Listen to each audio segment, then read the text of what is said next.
if it's doing. Hello. I'm having technical difficulties everywhere. The computer's slow. I don't know how well this will record, but anyway, welcome to Chapter 4 of More Adventures of the Great Brain. Tom scoops Papa's newspaper. Every Tuesday, it was Tom's. I noticed that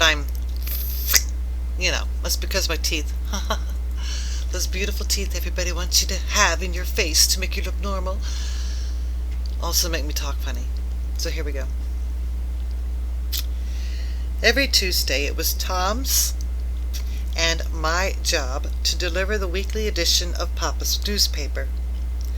The second Tuesday, after we returned from our fishing and camping trip, we entered the Advocate office after doing our morning chores at home.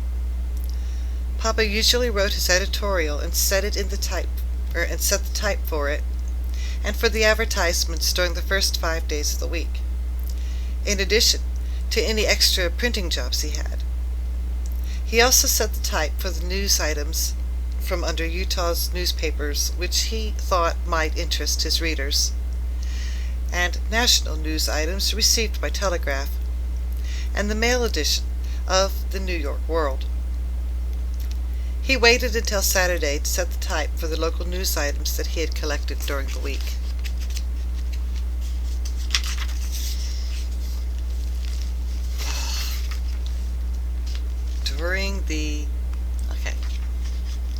It's really driving me crazy that I'm lisping so bad. Excuse my bad manners. I hate lisping. Alright. The 4-page weekly newspaper was printed on Monday and delivered to subscribers on Tuesday morning. Sven really thought he was something, helping Papa at the Advocate, wearing long pants, a printer's apron, and green-eyed shade. The way he lorded it over Tom and me. "It's time you got here, old man," he said to Tom as we entered the Advocate office with its smell of ink and paper. "Oh, sorry we're late, Grandpa," Pa said, "but Mama made us weed the vegetable garden this morning." Sven's eyes popped open. "What's this Grandpa business?" he asked. "If I'm an old man," Tom said, "you must be my grandfather." Boy, how I wished I could have thought of that snappy comeback, which positively stunned my older brother for a moment. Then he got a sly look on his face as he pointed at the 2 neatly piled stacks of the weekly on the counter. "Papa went to the barber shop for a haircut," he said, "but he told me to make sure you little grade school kids did a good job." From the look on Tom's face, I could tell he would rather be called old man than little grade school kid. But he didn't say anything as he grabbed his pile of the weekly and me the other pile. We carried them outside, and Tom put his copies in the basket on his bike. It was his job to deliver the Advocate to the homes of all the subscribers in Aidenville because he had a bicycle. It was my job to drop off all the copies of the newspaper that had yellow name stickers on them at the post office. These were mailed. I left the rest of my copies on the counter at the ZCMI store and on the desk at the Sheepman Hotel for people to buy with cash. I don't know if swim calling Tim and me, little grade school kids, started it, but after supper that night, Tom got what Papa called growing pains. Mama and Aunt Bertha were doing the supper dishes. Sven, the big sissy, had left to go sit on the Vincent's front porch and hold hands with his girl, Marie. Papa was reading the farm journal. Tom was pacing back and forth in the parlor with his hands behind his back. I guess this made Papa nervous. "What's the matter with you?" he said as he dropped the magazine into his lap. Tom stopped pacing and looked at Papa. "Sven wants to be a doctor when he grows up, and I want to be a journalist, just like you," Tom said. Papa nodded. That is what you've both always said. Well, then why don't you let Sven start learning how to be a doctor, working with Dr. Leroy, and let him help you, and let me help you at the Advocate? Well, there isn't anything that Sven can't... Hold on. Let me see if I understood what I said. Okay, so Sven wants to be a doctor, and he wants to be a journalist. So why can't Sven start learning how to be a doctor by working in Dr. Leroy's office, and let Tom work with Dad at the Advocate? Esty couldn't possibly be of any help to Dr. Leroy now, Papa said. It takes years to become an intern, but he can help me at the Advocate. Well, there isn't anything Sven can do that I can't do better with my great brain, Tom said. I could learn how to run the Washington Press and set type twice as fast as he can. I'm afraid you aren't old enough, Papa said.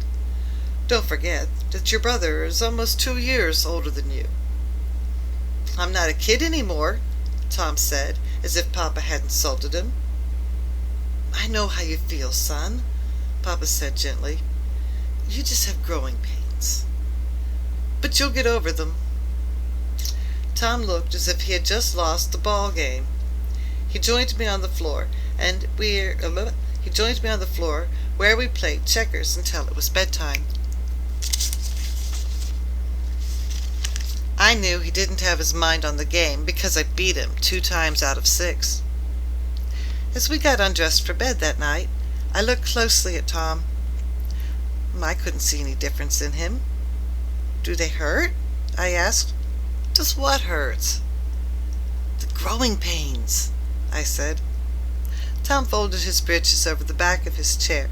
Some kids grow too fast, and that makes their bones and muscles ache, he said.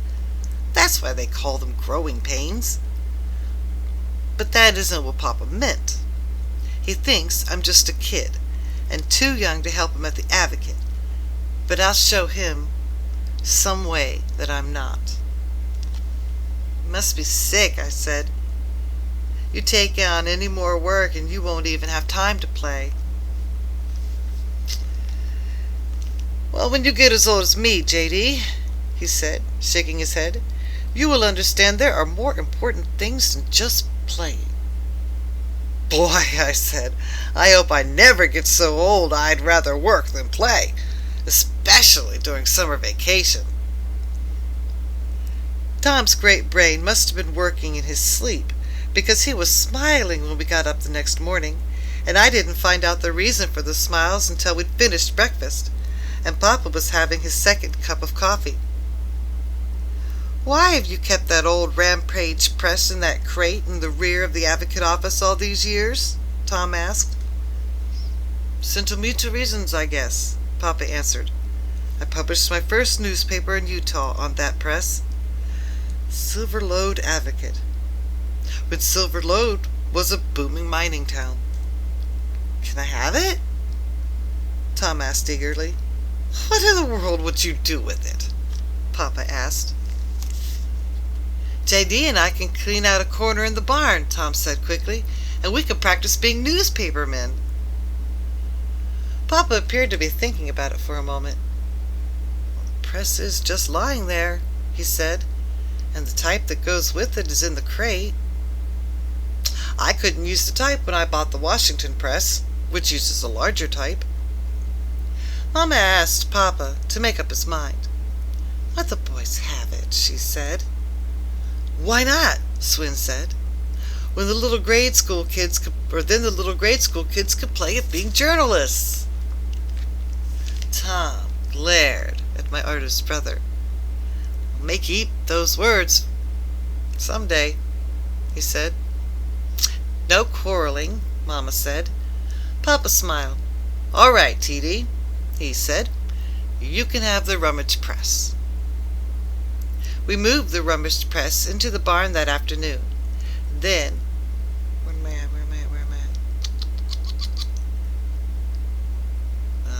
Into the barn that afternoon. Then Papa showed how to set type in and what he called the make ready.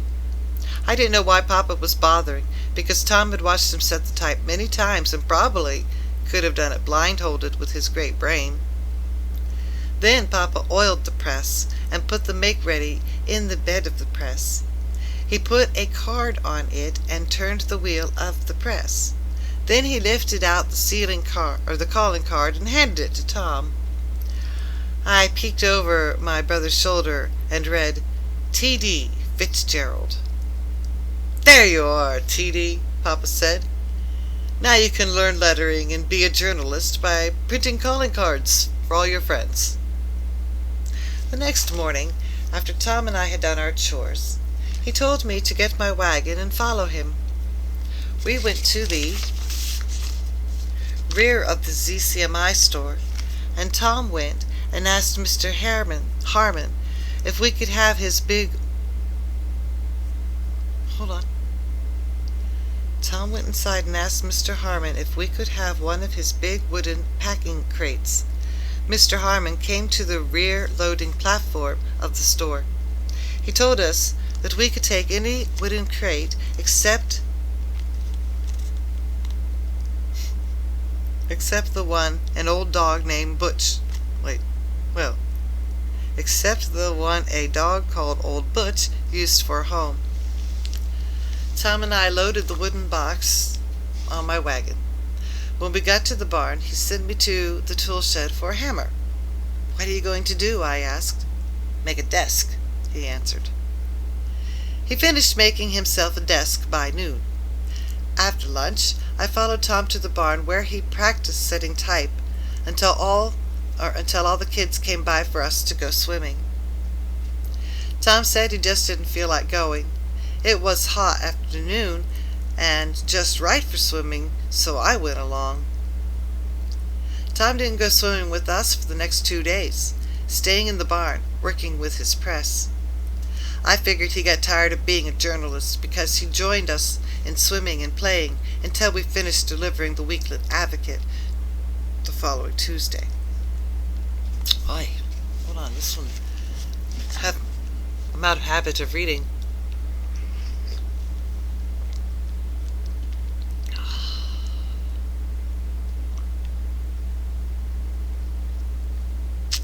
By the by, it was a successful live video upload, and after I'm done recording this one, I'm kind of anxious to get to it.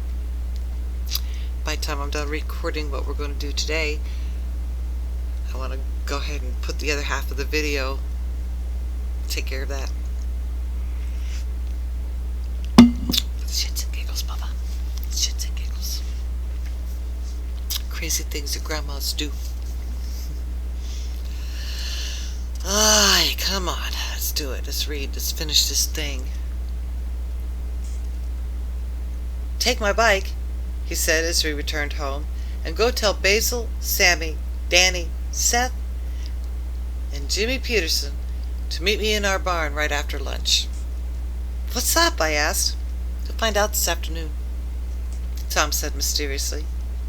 I was curious, especially when Tom locked the door from the inside and wouldn't let any of us in until I told him everybody was there.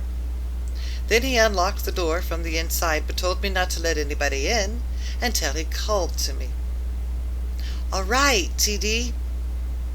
or J.D., I heard him shout a moment later. "You can all come in now." I walked into the barn with the other kids and stood staring pop-eyed. Tom was seated behind his desk wearing a green eye shade and an old printer's apron that Papa must have given him. There was a printed sign tacked to a piece of 2x4 on the desk which read, "The Aidenville Bugle, T.D. Fitzgerald, editor and publisher." Laid out on his desk were 6 printed calling cards, which we all crowded around to read. "This is to certify is a reporter for the Aidenville Bugle." Then Tom leaned back on his nail-keg chair and put his thumbs under his armpits. "How many of you would like to be reporters for my newspaper?" he said. We all raised our hands. Do you know what a reporter does? Tom asked. Sammy Leeds nodded. Sure, he said. A reporter reports news to his editor. Right, Tom said. A good reporter is one who keeps his eyes and ears open and reports the news, whether it is good or bad. But how many of you know what is news and what isn't news?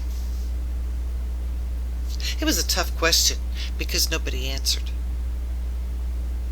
I'll tell you, Tom said. If everybody in town knows something, then it isn't news. If only a very few people know something, then it is news to the rest of the people. Danny Forrester shrugged helplessly. How are we going to know if only a few people or a lot of people know something? He asked. Easy, Tom said. If you ever hear somebody say to somebody else, don't breathe a word about this to anyone, that's the news. If you hear somebody say, I wouldn't want this to go any further, that's the news. There are a lot of things in this town only a few people know about. It'll be your job as reporters to find out what these are. Ooh, that sounds like a setup for bad karma. You think, wow, Tom, what a reckless child you are. What a reckless child he is being. But, Sammy protested, and without his sly look on his city slicker face, my mom and pa never talk about things like that till after I go to bed. Then stay awake and sneak down the stairway and listen, Tom said. The only local news my father prints is what people tell him when they want him to print it. For example, what was the local news in the Aidenville, or what was in the local news, blah, blah, blah, hold on, my brain's going wild. What was the local news in the Advocate delivered this morning? Let me see if I can get this right. For example, what was the local news in the Advocate delivered this morning? Mrs. Hanson left Friday to visit her sister in Provo. Mrs. Leonard entertained the ladies' sewing circle at her home last Tuesday. Mr. Phillips was made deacon in the church in the Church of Jesus Christ of Latter-day Saints. Mrs. Sheldon gave birth to a baby boy last Wednesday night. This isn't real news for my money. By the time the Advocate comes out on Tuesday, everybody knows it. I don't want this kind of news for the Bugle. I want the kind of news that will reveal the deep secrets in this town that the public is entitled to know. Now line up, men, and I'll give you your press cards and assignments. Ooh, I'm going to stop here. This is like getting so intense. My old little granny brain can see so many problems for... I don't know how Tom's going to get out of this one. That's all I'm saying. That's all I'm saying. So I'll see you when I return with part B.